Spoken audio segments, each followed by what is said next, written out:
are going to see probably why I've been getting not a lot of sleep, because over these next 2 days, you're going to be blown away. That's all I'm going to say. We've got so many exciting announcements and surprises for you, and it's been taking the team a tremendous amount of work to pull all of it together and be ready for Legacy. And so again, buckle up the seatbelt, because we got a lot coming at you. All right, if this gets annoying to anybody with this in my mouth, just I'll give it back to you.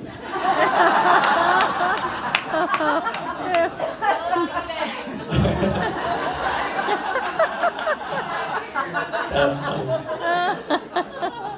All right, so this is the first slide is one that we showed at PawFest, but that's me on the left, and that's my family on the right, and it's the only I've lived in. That was in Utah. I grew up in Utah.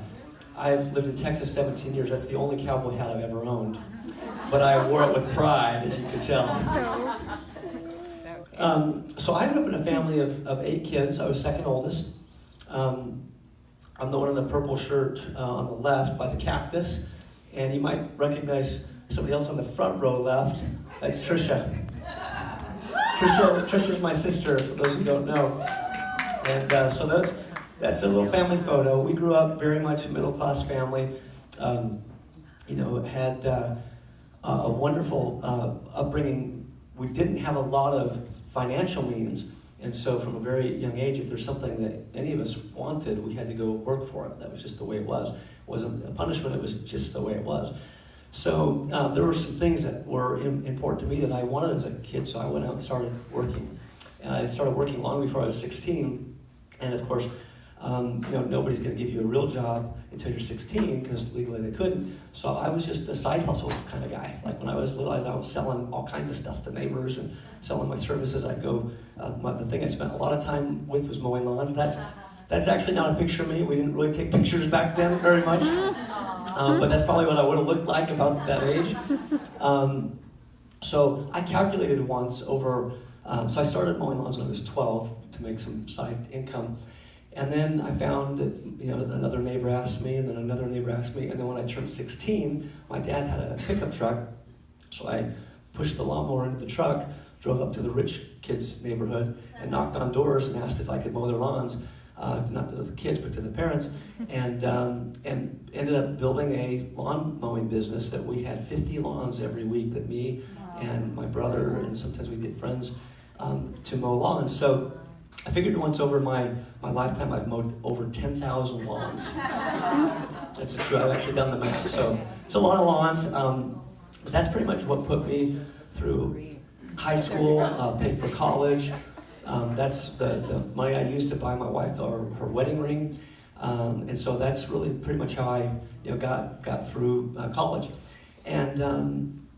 And through those years also, I was definitely a hard worker, but I always had this entrepreneurial spirit. I always wanted to be my own boss. I always wanted to do my own thing.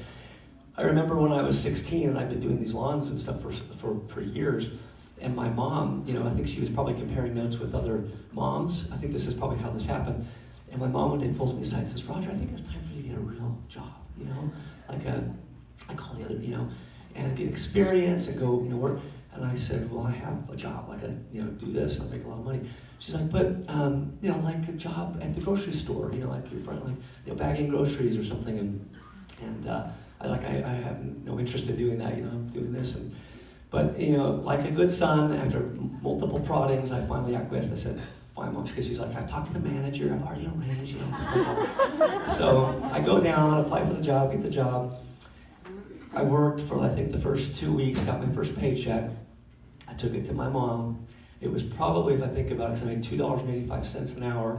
The minimum wage was $3.35. To this day, I don't know how they paid me $2.85, but I know I got paid $2.85 an hour. So it was part-time, so let's figure, maybe I worked at the most 20 hours or something, so I probably made $60 or something like that. And I took the check to my mom, and I said, "Mom, I worked for 20 hours to make this, and I mow lawns for 10 hours on a Saturday and make $400. And I just paused, and she said, "Okay, you can quit the So that's pretty much the only job I had other than my own stuff. I did have a dream. I have kind of this strange, like, right brain, left brain thing going on. So I actually really have a creative side on my right side of my brain. And I love music, and I love performing music and playing music and writing music and all kinds of stuff with my right side of my brain. This is a picture of me when I was a teenager, and those are the drums I bought with my lawn mowing money. And every summer I'd mow lawns, I'd save a little bit for expenses, and then I'd take anything that I had extra and buy more drums and add it to this drum set. So you can see, I definitely thought I was cool. And so I over the years built this huge drum set. And I really did think, I had this entrepreneurial, like spirit, and this kind of strong left brain. I love analysis, analytical things. I also had this really strong passion for music. And there was a period about probably there in my life that I really believed that I would be a rock star drummer. That was what I was going to be in life. You are a rock star drummer. So that was it. I was like, what? That's what I'm going to be. And so one other quick anecdote about those drums. I told you that, grew up in a pretty middle class family, and pretty much anything that we wanted, we had to kind of earn. So when I was ready to propose to my wife, I was 22, she was 20, and I was actually not even quite through with college, and the only real asset I owned were those drums. And so I sold those drums to make a down payment on a car, because I figured I can't ask a woman to marry me if I don't even have a car. So I sold those drums and made a down payment on the car, asked Susan to marry me, which she did, and we've been married 26 years now. She would be here for sure, except that our youngest daughter has a gymnastics tournament, and so Susan is there with Katie, and I'm here. But they're here with us in spirit. She says hello. She says just tell everybody hello. So I know many of you know her, and we'll get a chance to, she'll be on the cruise, so absolutely we'll get a chance to see her there. So I thought I was going to be a rock star drummer. I decided, through kind of pros and cons that maybe, that's not the best career choice. I could still keep that as a hobby. But I had this left brain, this analytical side, so I decided through some coaching and mentoring from others I respected that I would go be an accountant. So again, that's not a picture of me, but that's probably what I look like going to accounting school. And I did. I got a degree in accounting. I actually had a minor in music and a master or a bachelor's in accounting. And I went and worked for a few years with an accounting firm. And then my wife had a friend from college, one of her girlfriends and roommates from college, who went to Harvard Law School, and she was really good friends with this woman. And so when she was graduating from Harvard Law School, she invited us to go out to Boston and go, see her graduate. And I had always, like I said, from a young age, thought about business, loved business, entrepreneurship, and I'd always kind of knew, like, Harvard Business School has this amazing, kind of name recognition. I thought, well, wouldn't that be cool? I kind of had this in the back of my head. But when we went out to visit, it was the first time I'd gone anywhere probably east of, I don't know what the east town of Utah is, but I really hadn't, So we got on a plane and went to Boston. I felt like, Boston, Massachusetts, which is where Harvard is, I felt like I was in a new country. I mean, truly, I'm like, this is crazy, this is amazing. So we went out there and I fell in love with Harvard. And everything in me said, I need to go here for business school. This is where I want to go. And so I spent the next few years working as a CPA, passed the CPA exam, and worked in an accounting firm, and did everything I could to prepare to apply to go to Harvard Business School. And when I got ready to apply for my MBA, I was talking to people. I didn't know anybody who had gone to Harvard Business School. I knew zero people. So I was just doing anything I could to kind of network and see what I needed to do. And people advised me, you should apply to probably like 5 schools because you don't always get in, and that way you'll for sure get into one school. And I, didn't really say it out loud, but in my heart I said, you don't understand. That's the only school that I want to go to, and I just feel it in my soul that that's where I'm going to go. So I said, even to the point, it's not that I knew I would get in, but I knew that's where I wanted to go. And so even if I didn't get in, I would rather wait one whole year and apply again there than go someplace else. So that's what I did. I applied to only one school. I was so blessed and fortunate to get accepted. So my wife and I packed everything we owned, including our oldest daughter, and we moved to Boston. And our second daughter was born 2 weeks after we got there. Wow. And so we had 2 children as I went through graduate school and got my MBA at Harvard, which is one of the most special experiences and humbling experiences I've ever had the privilege to enjoy.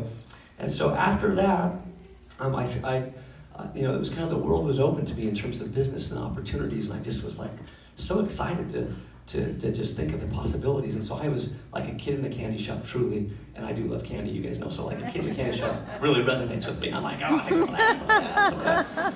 And so I interviewed with all kinds of companies and was really all over the board, and eventually accepted a job with a company called Boston Consulting Group.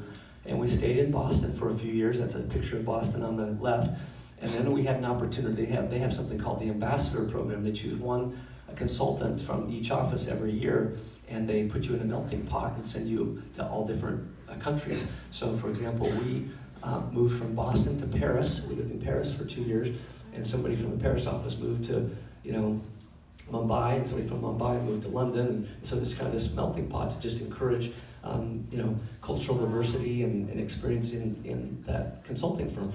So that was a wonderful experience. And after 5 years there, we moved to Dallas, Texas, with that consulting firm. And when I was there, I was introduced to a gentleman who absolutely is just a phenomenal individual who had been running a pet products company for 21 years. And he was looking for a succession plan, somebody to kind of take over because he'd run it for a long time. And so we met, and it's one of these classic stories, truly. We met at his golf country club. I think I was 32 years old or something. And he said, I started by saying, look, I've got a great job. I'm not looking for a job. I just wanted to meet and visit with you. And he said, no, yeah, me too. I don't have a job that I'm offering. I'm just a friend introduced us. We got together to chat. And by the time we finished lunch, he had on that proverbial napkin, but in this case it was a literal napkin, he had written down, here's your position, here's your salary, here's your start.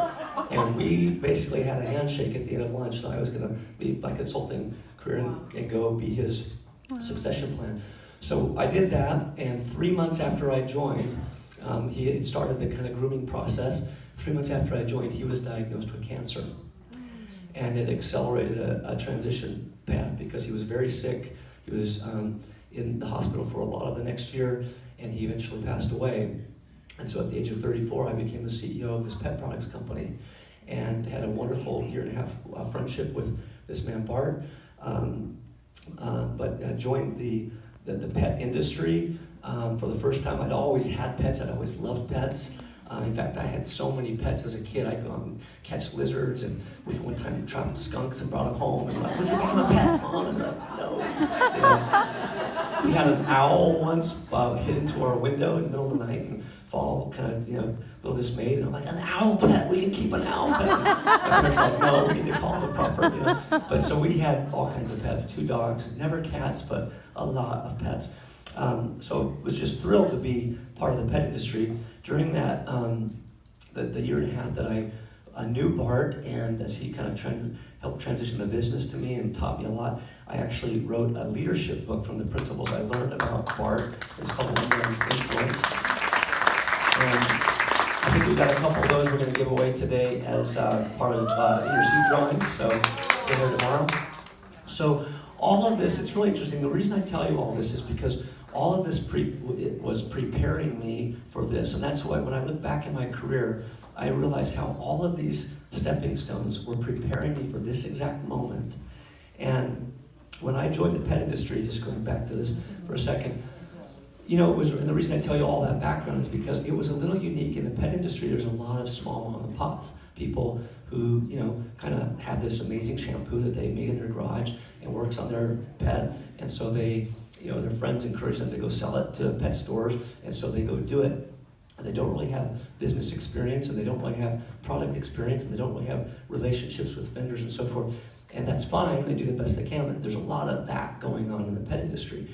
And so when I joined the pet industry, and I had my Harvard MBA, and I was a CPA, and I had spent 5 years consulting for these huge companies, it was a little bit unique. And so I immediately got asked to be on the board, what's called the American Pet Products Association, the APPA. And I was on that board for about 6 years, then they asked me to be the chairman of that board. So in my 30s, I was chairing the board for the entire pet industry. So every single company that makes a product that they sell it for pets is a member of the American Pet Products Association, and I was the chairman of that. And what it did in my mind, especially if you think about my consulting background, that was always thinking and always solving problems, to look at the pet industry and say, wow, there's ways to do things better. Like, it's an amazing industry and there's amazing things going on, but there are some opportunities to do things better. And that's what my brain kept telling me. And so that's why eventually I left my job as a CEO of that company and started pawTree. And here's some slides of the early days in pawTree. The one on the left is our first kibble production, and yes, I did eat that kibble right off the line. It was still warm when it came off the line.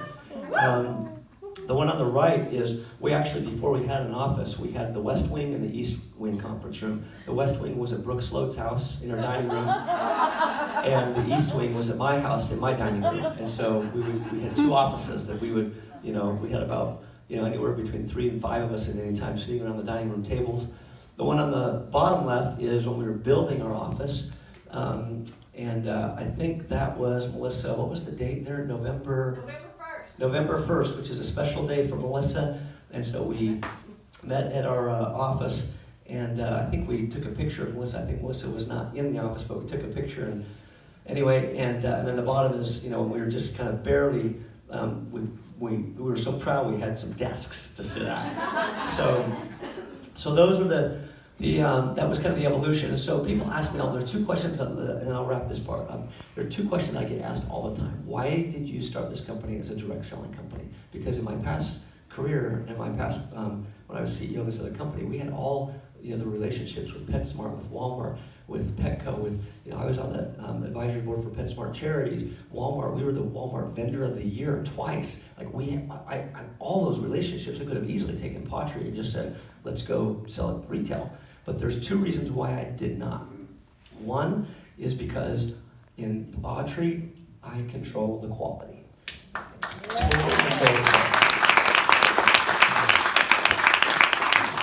And this is what I saw happen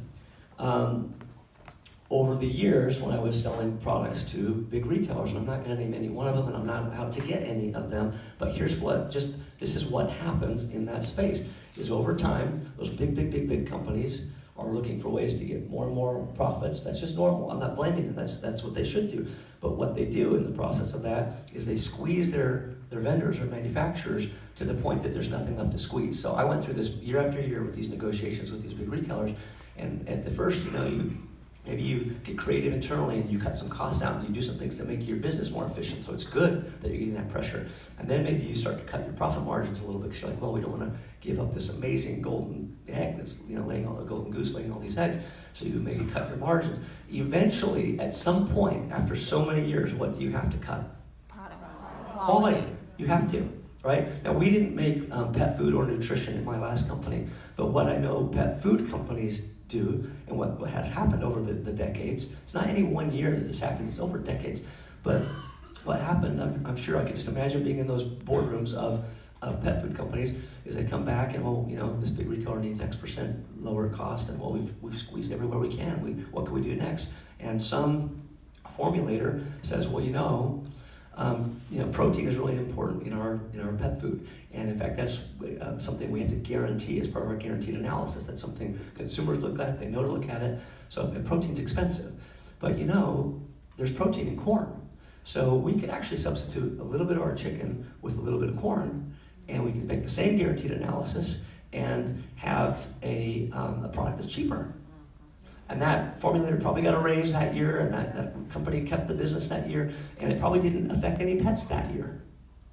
But what happens over time? Right? The next year we put a little more corn, a little less chicken, a little more corn, a little less chicken. And now you pick up a lot of big brands, and what's the first ingredient? Corn. Right? So I didn't want that to happen with the vision I have for these amazing products. Quality comes first, results for a pet come first. Did you notice why? The first reason why I'm so optimistic about our future was what? Products. Because we're making a difference in the lives of pets and people. And how are we doing that? What's one way? the amazing quality of our products, right? So that's not something I was willing to compromise on. So that's the first reason why direct selling. The second is because that's the way the pet consumer will try our products. There's two resources people will generally listen to when it comes to their pets. Who are they? The vet and friends and family, people they know and trust, right? Could also be a breeder or a dog trainer in that second group, but basically people they know and trust. So things like end caps and promotions and shelf space at a retailer and coupons and advertising and all those things, they're effective, but they're far less effective than a vet telling them or a friend or a family saying, hey, you ought to try this. So again, putting back, that's why I told them my whole story, back to my consulting thinking cap. I said, okay, well, I know that information because I was chairman of the American Pet Products Association, and we've done tons of research for the pet industry, so I know those facts. So then I come over to my consulting background and I say, in our consulting days, when we were trying to solve a problem for a big company that they were having a difficult time solving for themselves, one of the things that we did very often is we would look at analogs. Does anyone know what that means? We'd look at it like a different company analog. We'd go say, okay, well, this is this industry. Where has someone else in a different industry had a similar problem? Let's study that problem and see if we can figure out a way to apply some of those things back to this industry and this client and help them solve a problem. So it's very common. You kind of go look. So that's what I did in this. I had my thinking cap on. I said, we could make such a difference in the lives of pets and people with better nutrition. And I know vets and people, friends and family, word of mouth, people who they trust are the key gateway to getting people to try. So for a variety of reasons, I didn't choose the vet channel as the primary channel, and I can explain that more later, but in the interest of time, I focused in on this friends and family. And I said, okay, where in the world have companies been successful getting people to go open up their mouth and tell other people to try a product? Right? I didn't know anything about the direct sales industry, zero. I just was studying the problem right at hand. I'm trying to solve. So where have they done this? Where have people, referral systems and, refer a friend and get something? Like, who's been really successful at that? And as I started asking questions and learning, the light bulb went on. I was like, wait a second. There's a whole industry that's been around for decades that I later found out was a $36 billion industry just in this country. And I was like, it's perfect what they do. So, long story short, I had some contacts in the industry, and I talked to some people who had tons of experience, and they opened the doors through relationships to more people who had tons of experience, and I just sat and listened and asked questions and was a student of that industry. And I was figuring out, is this a path that we could do with pawTree? And eventually, we tested it for a year, and toward the middle of 2013, I said, I've got enough information to know, yes, this will work going into a social selling type of environment. So that was the birthing of the taking pawTree through a social selling channel. So that's the first question I get asked a ton. The second one is, who is pawTree? What do we do? pawTree, it's interesting because I generally will tell people, you know what? That is, it's a great question. Some people mistakenly think that what we do is we sell pet food or pet nutrition. And while it's true we do offer pet products for purchase, I wouldn't say that's what we do, would you? No. What we do is we change the lives of pets and people. That's what we do. That's what gets us passionate. That's what motivates us. That's what makes us feel rewarded when we go out and do work. And yes, we make money, and yes, we sell products. But at the end of the day, what we do is we change lives. We change lives of pets, and we change lives of people. So I'm about out of time. I'm going to do a quick review. That was my story. I hope you guys could benefit from something.